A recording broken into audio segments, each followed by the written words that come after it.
अस्सलाम वालेकुम बच्चों, उम्मीद है आप बखैर होंगे।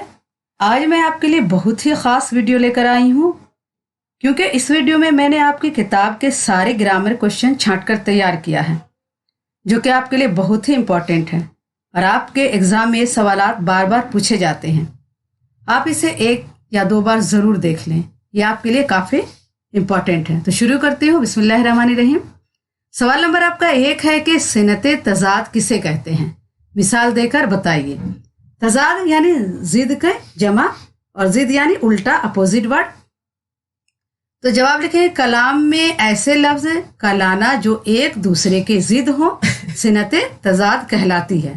कलाम में क्या है? ऐसे लफ्ज का लाना जो एक दूसरे की जिद हो, उल्टा हो या अपोजिट वर्ड हो, सिनते तजाद कहलाती है। अब आइए इसे समझते हैं। यहाँ के सफेदो स्याह में हमको दखल जो है सो इतना है, रात को रो रो सुबह किया और दिन को जू तो शाम किया। इस शेर में लफ्जों पर गौर कीजिए। सफेदो स्याह यानी सफेद और काला, रात दिन, सुबह शाम, ये सारे अल्फाज क्या है? एक दूसरे के जिद हैं। सवाल 2 है आपका कि तरकीब किसे कहते हैं? मिसाल देकर समझाइए।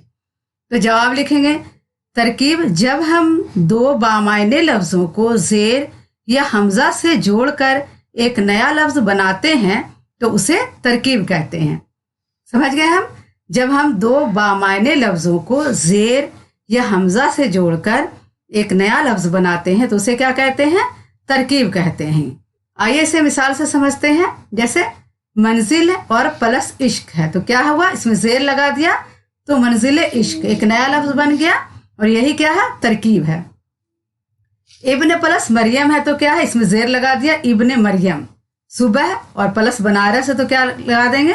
जेर लगा देंगे सुबह में, तो सुबह है बनारस, यानी बनारस की सुबह। खाके वतन है, खाक और वतन है तो यहाँ खाके वतन, जेर लगा के खाके वतन हो गया। और जलवा प्लस तूर है तो जलवा में क्या लगा दिया? हमजा लगा दिया तो क्या हो गया? जलवा है तूर। और शाम अवध, शाम में जेर लगा दिया तो क्या हो गया? शाम अवध। तीसरा सवाल देखते हैं कि लौहे तुरबत किसे कहते हैं? यह भी खासा इंपॉर्टेंट क्वेश्चन है आपके लिए कि लौहे तुरबत किसे कहते हैं। तो जवाब लिखेंगे वो तख्ती जो कब्र के सरहाने लगी होती है और जिस पर अहले कब्र का नाम, सने वफात और दिगर तफसीलात लिखी हुई होती हैं, तो उन्हें क्या कहते हैं? लौहे तुरबत कहते हैं। समझ गए होंगे आप कि वो तख्ती जो कब्र के सरहाने में लगी होती है और जिस पर क्या है? अहले कब्र यानी जो कब्र में लेटे हुए हैं उनका नाम होता है, सने वफात होता है और उनकी दिगर तफसीलात होती है, उसे लौहे तुरबत कहते हैं। गालिब ने इस मुतालिक एक खूबसूरत शेर कहा है कि यारब ज़माना मुझको मिटाता है किस लिए, लौहे जहां पे हुर्फ मुकर्रर नहीं हूं मैं। सवाल 4 देखते हैं कि ऐसी नज़म जिसके हर बंद में 5 मिसरे हों उसे क्या कहते हैं? ये भी आपके किताब का क्वेश्चन है, आपकी जो 10वीं की किताब है गुलिस्तान अदब। तो ये सारे क्वेश्चन उसी के हैं जो कि आपके एग्जाम में बार बार पूछे जाते हैं, आप इन्हें एक बार ज़रूर याद कर लें। तो ऐसी नज़म जिसके हर बंद 5 मिसरे के हों उसे क्या कहते हैं?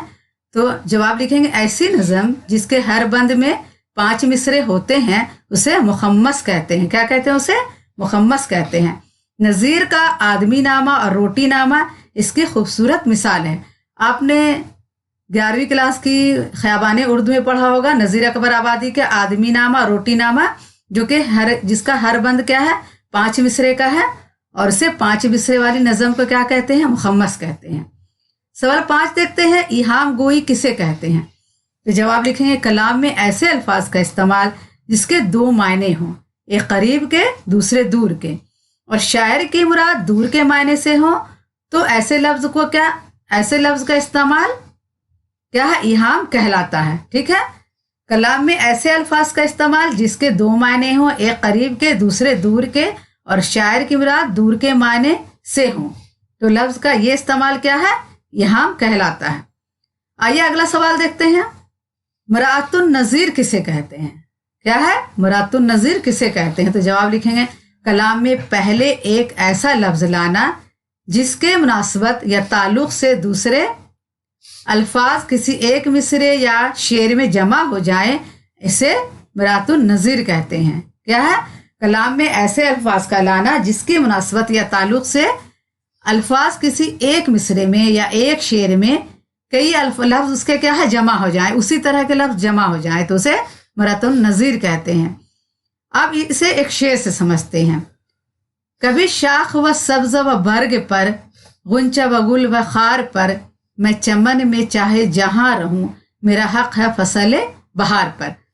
अब यहाँ पर जो है शाख, सब्ज़ा, बर्ग, गुंचा, गुल, ये सब क्या है? सारे अल्फाज एक दूसरे के निस्बत हैं, यानी सारे क्या है? शाख भी पेड़ का हिस्सा है, सब्ज़ा भी पेड़ का हिस्सा है, बर्ग, गुंचा सब क्या है?